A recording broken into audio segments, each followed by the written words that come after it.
pacífica, tranquila. A senhora está muito tranquila, mas a senhora ali era raivosa. A senhora incitava o tempo inteiro o ódio e a violência nas entrevistas, na forma como a senhora atuava. A senhora é uma liderança. Tem dezenas de áudios e prints da senhora no grupo do Telegram, falando que não era mais brincadeira, que era para ir para cima.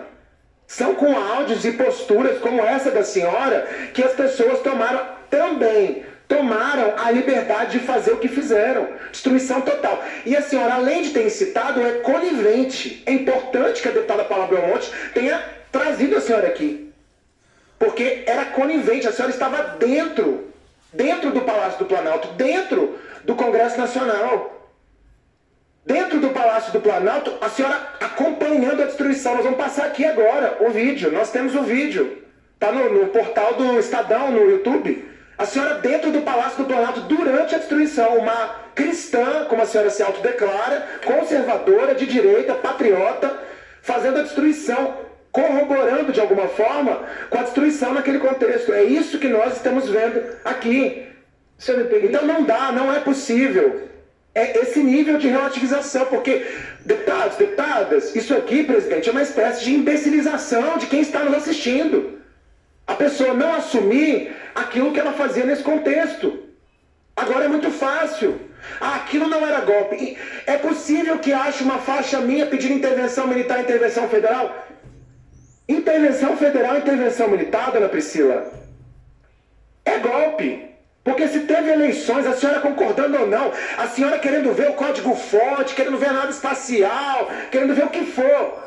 Intervenção militar, intervenção federal é golpe. Nós temos uma eleição, as mesmas eleições que elegeram Bolsonaro, elegeram Lula nesse país. Foram as mesmas eleições que elegeram todos que estão sentados aqui, que já perderam. Eu perdi duas, ganhei duas. Deputado Hermeto perdeu duas, ganhou duas eleições. Então nós estamos falando aqui as mesmas. Deputado Daniel de Castro perdeu três, ganhou a última eleição. Então nós estamos falando das mesmas urnas eletrônicas que elegeram todos aqui.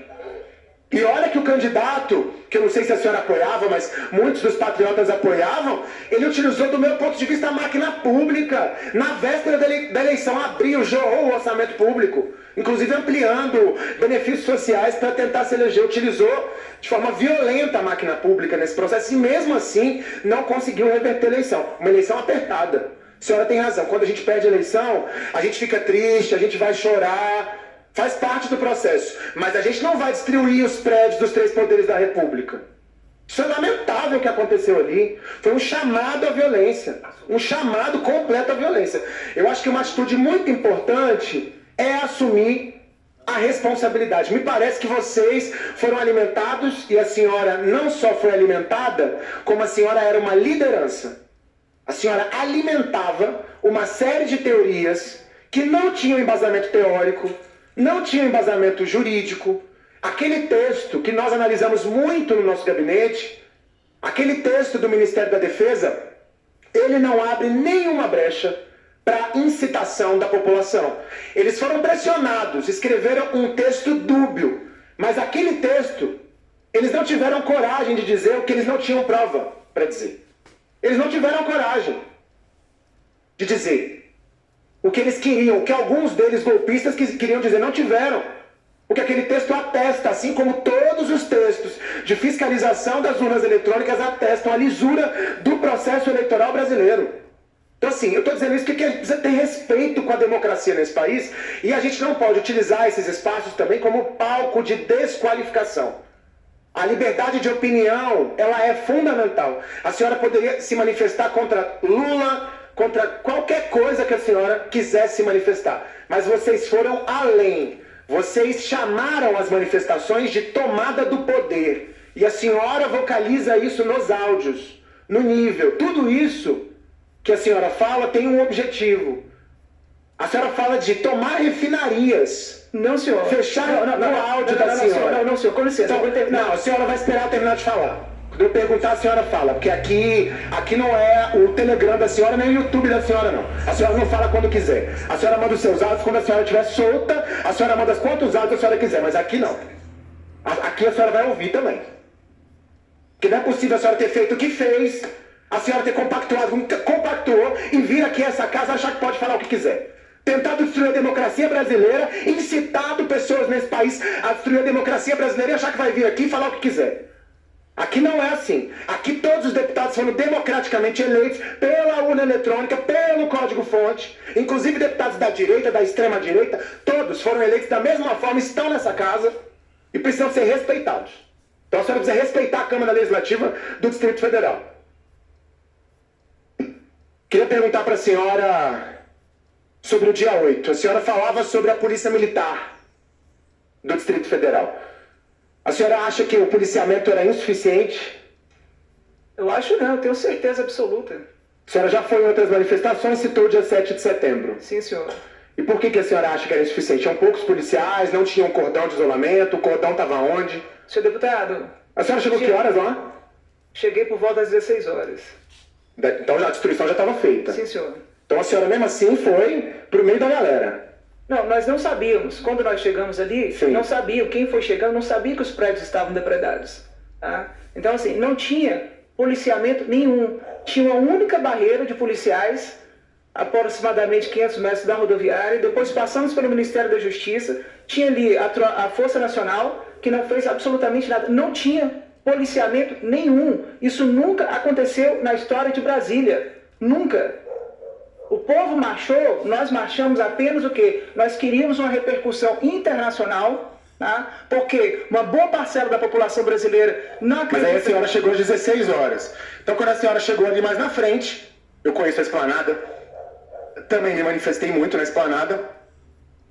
Quando a senhora chegou ali na frente, a senhora pôde ver que o Congresso estava tomado, correto? Aí a senhora subiu, porque tem imagens da senhora em cima do Congresso em celebração.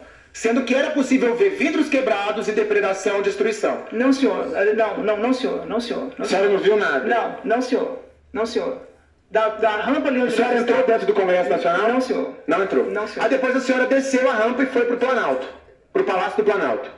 Tomar o poder. Não, nós ficamos ali na praça. Não, a senhora subiu. Eu tenho uma imagem da senhora dentro do Palácio do Planalto. A senhora estava sentada, supostamente cantando um hino nacional. Sim. Então a senhora entrou dentro do Palácio do Planalto. Não, foi quando nós fomos nos refugiar das bombas que estavam sendo jogadas pelos helicópteros. Então a senhora entrou dentro do Palácio do Planalto. Nós nos refugiamos ali. Cantou o hino nacional. Mas tem outra foto da senhora, vendo a depredação, que já ela vem aí. Aqui essa foto a senhora está onde? Dentro do Palácio do Planalto. A senhora não está com cara de refúgio, né? De alguém que está sendo agredida, não me parece. Essa foto é onde? Acho que é no Palácio do Planalto. Dentro do Palácio do Planalto. Vocês estão aí todos em pé, muita gente já tinha destruído muita coisa, mas tem imagem da senhora depois. Tem imagem da senhora lá dentro do Palácio do Planalto. Isso já era 17 horas. Por que a senhora se prestou a ser parte de um movimento tão violento desse? Quando ele já estava iniciado. Por que a senhora não... 16 horas chegou lá, viu que era uma destruição? Como vocês dizem, era um monte de infiltrados. Se eram tantos infiltrados assim, destruindo tudo, por que a senhora não foi embora? Senhor deputado, nós estávamos tomados ali pela emoção. Uma emoção equivocada, um redemoinho de emoções, tá? Deixar claro isso para o senhor. E eu já disse, todos nós estávamos tristes, estávamos abatidos, a dor bloqueou nosso raciocínio, lógico ali e tudo mais. Erramos. Então seria mais lógico dizer que a dor bloqueou o raciocínio e que vocês agiram de forma violenta nos atos. Não, eu não agi de forma violenta porque eu não quebrei, não citei absolutamente nada. As outras pessoas. Eu não posso me responsabilizar, senhor deputado, pela atitude de cada um. Eu não posso me responsabilizar. Mas a senhora visualizou. Mas eu ia conter as pessoas? Não, a senhora ia. A senhora filmava, a senhora não ia conter porque não me parecia o espírito da senhora nos vídeos e imagens que nós temos. Não me parecia. Tem esse vídeo aqui da senhora lá. Não me parecia que o espírito da senhora ia conter ninguém. Me parecia... Eu não sei exatamente se a senhora faz sentido. Qual é o sentido desse momento? Não, eu tava emocionada. Simplesmente. A senhora achou que tomou o poder, que o Lula, por conta, sei lá, desse momento... Não, senhor deputado, o que nós queríamos era uma repercussão internacional. Nós tínhamos uma faixa lá em cima do Congresso. Queríamos o código-fonte. Era só isso que nós queríamos. Entendi. Era só isso que nós queríamos. A faixa estava lá. Queríamos o código-fonte. Porque ao mesmo tempo como o senhor coloca o relatório das Forças Armadas, o relatório não excluiu a possibilidade de fraude e ainda disse que os técnicos não tiveram acesso adequado. Então, assim, nós não tínhamos a certeza. Vocês queriam achar qualquer coisa para tentar achar uma brecha de golpe. Não, senhor deputado... O código-fonte virou um folclore nesse país. Nós temos que fazer um bloco de carnaval chamado código-fonte, porque virou um folclore, presidente. As pessoas não sabem nem do que se trata o código-fonte, mas elas se manifestam em defesa do código-fonte. Do meu ponto de vista, está virando um folclore. A senhora disse que teve alguns momentos de apoio do Exército, tanto no QG. A senhora que já se manifestou várias vezes, não é estranho um acampamento ficar na frente em áreas militares? A senhora acha estranho? Nunca houve, né? Nunca houve, eu também nunca vi. Então tem um certo nível de estranheza. A senhora acha que eles foram lenientes, coniventes, digamos? Aceitaram? Eles apoiaram. Eles apoiaram? Apoiaram. Então você acha que as lideranças do Exército na frente dos acampamentos apoiavam os acampamentos? Apoiaram porque tinham os homens do Exército e ajudavam e tudo mais. Como é que eles ajudavam no dia a dia do QG? Eu não sei, eu fiquei pouco tempo, como estou dizendo. Você ficou 11 dias no Comando Militar do Sudeste. Do Sudeste, mas outras pessoas que ficaram aqui em Brasília têm inúmeros relatos. Então, assim, ajudavam ali na segurança, organização, alguma coisa. Mas lá aonde que eu estive em São Paulo não tinha, mas... Então tinha uma simpatia, no mínimo uma simpatia. Mas a senhora tinha uma simpatia pelos acampamentos. Não, com certeza. E um apoio, um certo nível de apoio. Com certeza. Então você percebia esse contexto. E você percebeu isso dentro do Palácio do Planalto, quando a senhora estava lá cantando o hino nacional, um certo nível de apoio dos... Porque a senhora citou imagens depois posteriores. A senhora sentiu apoio de militares do Exército? Essa ocasião mesmo, essa foto que o senhor mostra ali, nós estávamos sentados em frente a um cordão ali do Exército Brasileiro, de homens do Exército Brasileiro, e sentamos, cantamos o hino nacional e eles nada fizeram, então... Tá. E a senhora sentiu algum nível de apoio da Polícia Militar em algum momento? Algum estímulo? Algum policial? Vai lá, vamos lá também? Da base? Eu não presenciei, porque tem outros relatos. Mas pessoas presenciaram? Outras pessoas presenciaram. Tá certo. E eu vi apenas 3 viaturas que estavam ali paradas, policiais inertes que nada fizeram. Então você viu policiais inertes parados e as pessoas acelerando os processos de depredação, de invasão, e a Polícia Militar, você viu em algumas áreas nada fazendo. Eu não